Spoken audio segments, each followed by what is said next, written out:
This is the recipe to make curried butternut squash soup with ginger and coconut milk.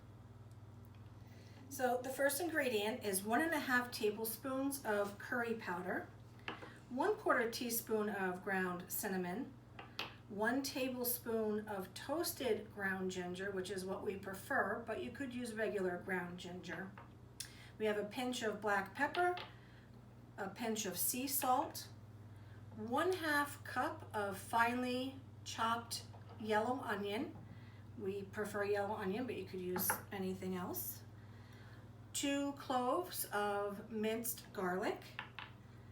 Then we have 1 tablespoon coconut oil, 2 cups of whole coconut milk, and 2 cups of vegetable broth. You might need some more as we start cooking, so make sure you have some to the side. And then, of course, our butternut squash. Okay, so now it's time to cut the squash. See what I mean? They're always very hard, so you really need to be careful. I rock it because I'm disabled and it's the only way I can do it without hurting myself. So what we're going to do is just cut the top and the bottom off, and then we'll start to peel.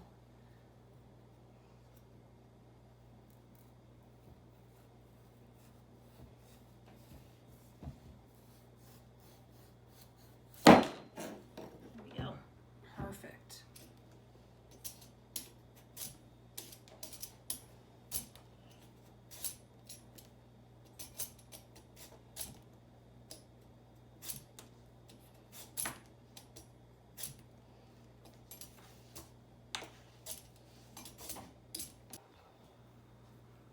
Again, I do everything rocking because I don't want to cut myself, and you don't want to cut yourself.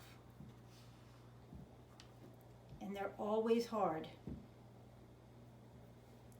A soft butternut squash is usually rotten, so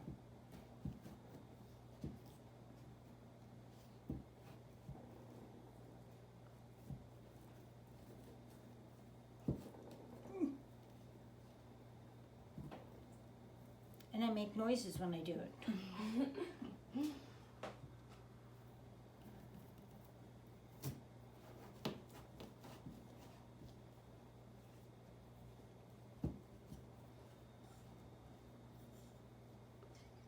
You can cut it any way you want, just like I said, they're always hard. So if you have a bigger knife or stronger than I am, or your husband. That didn't go totally straight, did I?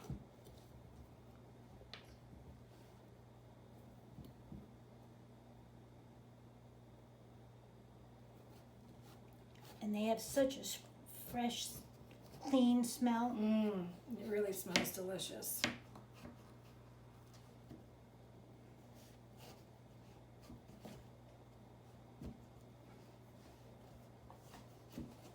So these seeds resemble pumpkin seeds in my opinion. Yes. Can you toast these like you would a pumpkin seed? Yep. Or...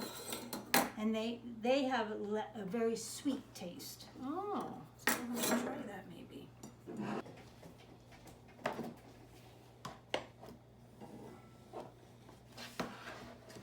Okay, so now we're going to cut the butternut squash in tiny little cubes, about the size of a sugar cube, or a little bit bigger is okay.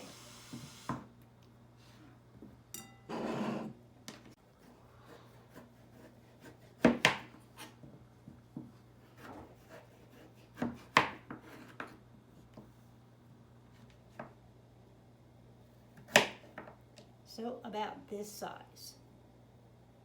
Okay, now. Go. Our pot is on medium heat, and we're going to add in the coconut oil and let it all melt.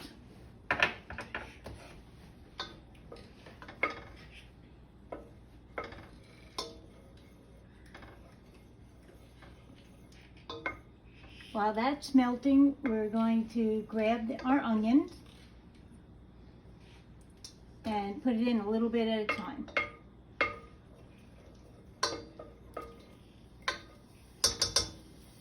Well, you really smell the coconut, can't you? Mm. Okay, put the rest.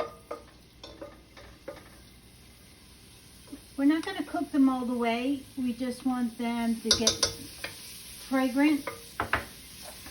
And then we'll add the garlic and the rest of the spices. Okay, garlic now.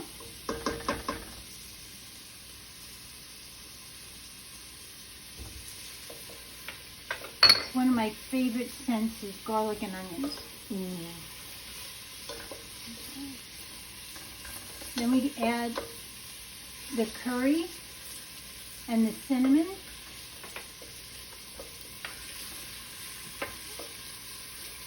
You want to let all the spices get toasted. That's why you're doing it this way.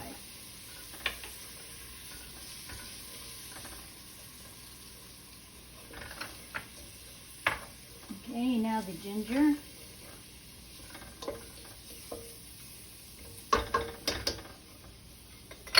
Okay, now it's getting kind of thick. So we're going to add a little tiny bit of vegetable broth.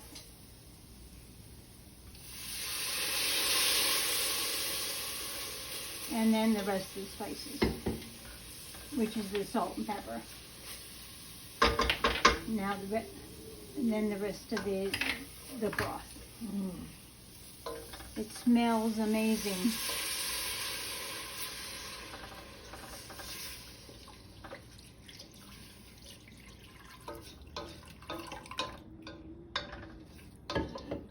A lot of people like to do this in the crock pot, but I prefer to do it on the stove because the flavors are just, everything is toasted. Okay, then we add in our butternut squash.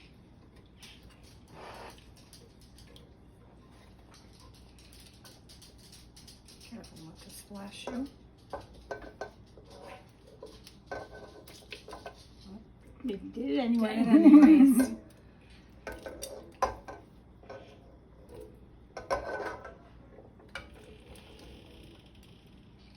Give everything a good stir.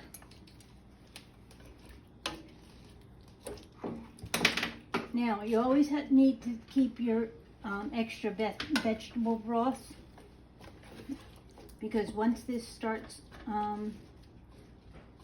really boiling, because you want to bring it to a boil and then turn it down to a simmer. So you can up the heat a little bit, okay. So it starts to boil. Okay.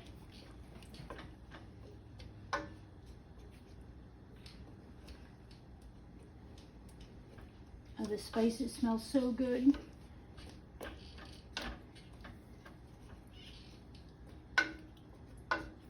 And this is the recipe I used to use on the farm.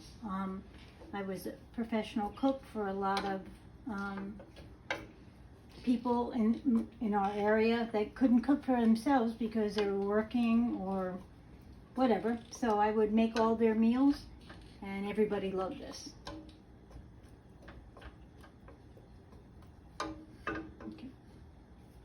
Turn off. Okay, so our squash is at a pretty good boil right now, so I'm going to give it a quick stir and then turn it back down to medium heat. And we're just going to continue to let this simmer until the squash has softened. Go. Okay, now we're going to blend it all with the immersion blender.